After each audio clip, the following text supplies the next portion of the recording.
आउज़ुबिल्लाहिमिनश्शैतानिर्रजीम बिस्मिल्लाहिर्रहमानिर्रहीम अल्लाहुम्मा सल्ली अला मोहम्मद व अला आलि मोहम्मद। अस्सलाम वालेकुम। आज के लेक्चर में हम डिस्कस करेंगे आईएफआरएस का स्कोप से मुराद बेसिकली आईएफआरएस की एप्लीकेबिलिटी के बारे में डिस्कशन है कि आईएफआरएस जो स्टैंडर्ड्स हैं ये एप्लीकेबल कब होते हैं और इन स्टैंडर्ड्स की एप्लीकेबिलिटी की बेसिकली क्या सिचुएशन बनती है। तो IFRS basically material and essential information पे एप्लीकेबल होते हैं। हमने ये डिस्कस किया था कि इंफॉर्मेशन की प्रोसेसिंग की एक कॉस्ट होती है। तो इंफॉर्मेशन उस डाटा के ऊपर प्रोसेस की जाए या उस डाटा से निकाली जाए जिस डाटा के ऊपर इफ़ेक्ट प्रोसेस करने के बाद उसकी कोई वैल्यू भी क्रिएट हो और यूज़र्स के लिए वो एक सिग्निफिकेंट कंट्रीब्यूशन करे उसकी डिसीजन मेकिंग के अंदर। तो बेसिकली सबसे पहले जो जो मैनेजमेंट होती है वो ये डिसाइड करती है कि मेरे लिए मटेरियल चीज़ क्या है। मटेरियल से मुराद यहाँ पे सिग्निफिकेंट इन डिसीजन मेकिंग है कि मेरे लिए कौन सी इंफॉर्मेशन डिसीजन मेकिंग में इफ़ेक्ट करती है। तो मटेरियल एंड एसेंशियल इंफॉर्मेशन के ऊपर ये इशू की जाती हैं या अप्लाई किए जाते हैं। इसके अलावा ये प्रिंसिपल बेस है, इसकी हम बात थोड़ी सी कर चुके हैं कि ये प्रिंसिपल्स बेस अप्रोच पे डेवलप किए जाते हैं। आईएफआरएस जो हैं ये प्रॉस्पेक्टिव इन नेचर भी हैं, यानी जब ये अप्लाई या इशू किए जाते हैं, जब ये इन्फोर्स किए जाते हैं तो उनकी एप्लीकेबिलिटी फ्यूचर के लिए होती है। ऐसा नहीं होता कि जो इन्फॉर्मेशन पास के अंदर किसी और रूल के तहत प्रोसेस की जा चुकी हो उसको फिर हम अमेंड करें, ऐसा नहीं होता। हम आईएफआरएस को नया अगर इशू होता है या नया इन्फोर्स होता है तो वो फिर ऑनवर्ड्स के लिए अप्लाई किया जाता है, प्रीवियस इंफॉर्मेशन पे उसका इफेक्ट नहीं होता। लेकिन बाज़ औक़ात उसको रेट्रोस्पेक्टिव भी अप्लाई किया जाता है, लेकिन वो बड़े लिमिटेड से सर्कमस्टांसेस हैं जहाँ पे रेट्रोस्पेक्टिव एप्लीकेशन की जाती है। आईएफआरएस की एप्लीकेबिलिटी उस वक्त इन्फोर्स होती है जब लोकल रेगुलेटरी बॉडीज़, जिसमें अगर हम पाकिस्तान के हवाले से बात करें तो एससीसीपी है, आई कैप है, आईसीएमएपी है, ये जो एक standard board accounting standard board जो बेसिकली बनाया जाता है, ये इसको अडॉप्ट करते हैं। ठीक है जी, इसके बारे में थोड़ी सी डिस्कशन हम करते हैं। ये मैंने कुछ आपके सामने मैंने ओपन किया है, गूगल से ओपन किया है कि पाकिस्तान का जो अकाउंटिंग स्टैंडर्ड बोर्ड है बेसिकली, जो इसको हम एएसबी कहते हैं, is a body that formulates accounting standards in Pakistan, aiming to harmonize accounting practices and ensure a sound financial reporting system.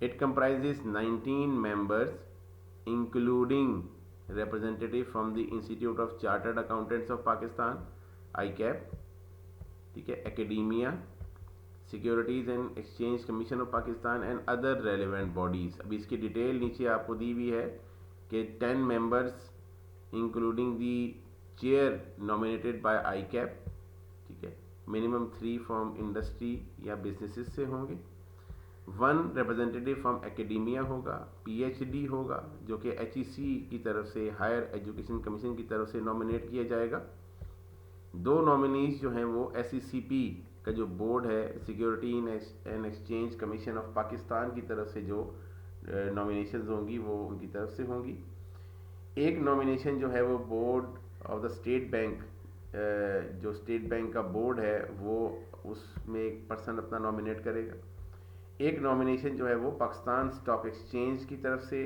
की जाएगी, एक नॉमिनेशन जो है वो auditor general of Pakistan AGP की तरफ से होगी, एक nomination council of institute of cost and management accountants of Pakistan ICMAP का एक मेंबर होगा इस बोर्ड के अंदर, एक नॉमिनेशन जो है वो ऑडिट ओवरसाइट बोर्ड है, इसका भी एक मेंबर होगा, और एक मिनिस्ट्री ऑफ फाइनेंस से रिप्रेजेंटेटिव होगा।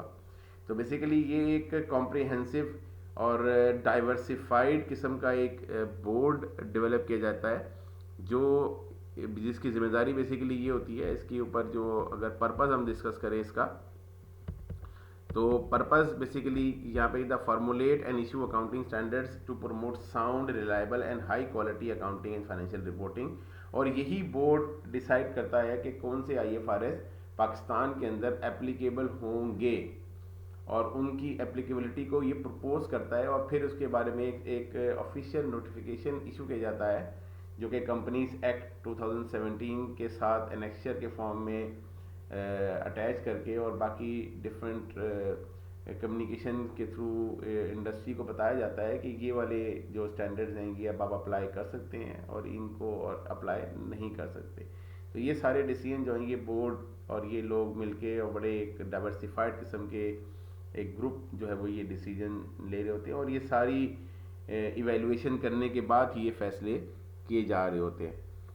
तो हम डिस्कस कर रहे थे IFRS का स्कोप। तो बेसिकली कंपनीज एक्ट 2017 के सेक्शन 255 के अंदर ये मेंशन है, अगर मैं इसको यहाँ पर आइडेंटिफाई करूँ, सेक्शन 225 है, ठीक है, कंपनीज एक्ट, जो कि कंपनीज की सारी रेगुलेशंस को अप्लाई कर रहा होता है। The companies that intend to make unreserved compliance with IFRS issued by IASB for financial statement will be allowed to do so. और इसकी जो नोटिफिकेशन है ये इशू की जाती है गवर्नमेंट की तरफ से, इनकी जो रेगुलेटरी बॉडीज़ की तरफ से, कि ये वाले स्टैंडर्ड्स एप्लीकेबल हैं। IFRS का बेसिकली जो ऑब्जेक्टिव होता है, बेसिकली वो कॉन्ट्राडिक्शन को लोकल लॉज के साथ ख़त्म करना होता है। लोकल लॉज बहरहाल चूँकि इकोनॉमिक इन्वायरमेंट के हवाले से डेवलप किए जाते हैं, तो लोकल लॉज अगर कॉन्ट्राडिक्ट हो जाएंगे IFRS के साथ, तो ऑब्वियसली लोकल लॉज को प्रेफर किया जाता है, और उस केस में फिर ये जो अकाउंटिंग स्टैंडर्ड बोर्ड है ये फैसला करता है कि इस वाले जो IFRS को फिर हम नहीं अप्लाई कर रहे क्योंकि वो लोकल लॉ से कॉन्ट्राडिक्ट कर रहा है। लेकिन बहरहाल जो इंटरनेशनल फेडरेशन ऑफ अकाउंटेंट्स है, जो बेसिकली इंटरनेशनल ऑर्गेनाइजेशन है और डिफरेंट अकाउंटिंग बॉडीज़ की, वो ये इंश्योर कर रही होती हैं कि ये जो जो कॉन्ट्राडिक्शन है between IFRS and local laws ये कम हो जाए। तो इसके अलावा SECP का एक फंक्शन है जो मैंने अभी थोड़ा डिस्कस किया, कि SECP एक ऑफिशियल नोटिफिकेशन इशू करती है कि कौन से अकाउंटिंग स्टैंडर्ड हमें अप्लाई करने हैं, और जो अकाउंटिंग स्टैंडर्ड बोर्ड की एक रिकमेंडेशन के ऊपर वो फिर ये सारा प्रोसीजर परफॉर्म करते हैं। तो बेसिकली IFRS क्या है? अगर IFRS वो गाइडलाइंस हैं, वो डॉक्यूमेंट्स हैं जिनकी बेसिस के ऊपर कंपनीज अपनी अकाउंटिंग इंफॉर्मेशन को प्रोसेस करती हैं और यूज़र को डिसीजन मेकिंग के लिए वो प्रोवाइड करती हैं, फैसिलिटेट करती हैं। तो ये सारी चीज़ें हमने भी डिस्कस की हैं। इंशाल्लाह नेक्स्ट जो हमारा एरिया है वो स्टैंडर्ड सेटिंग प्रोसेस है, जिसमें हम ये डिस्कस करेंगे कि जो हमारा स्टैंडर्ड्स किस तरीके से सेट किया जाता है और what are the different basic steps. और ये बड़े बेसिक से स्टेप है, मैंने इसमें कोई डिटेल डिस्कशन नहीं करनी, इसमें बड़ा बड़ा रिफाइंड किस्म का प्रोसेस होता है जिसमें स्टैंडर्ड्स को डेवलप किया जाता है। ठीक है, तो उस वक्त तक के लिए अल्लाह हाफिज़, अस्सलाम वालेकुम।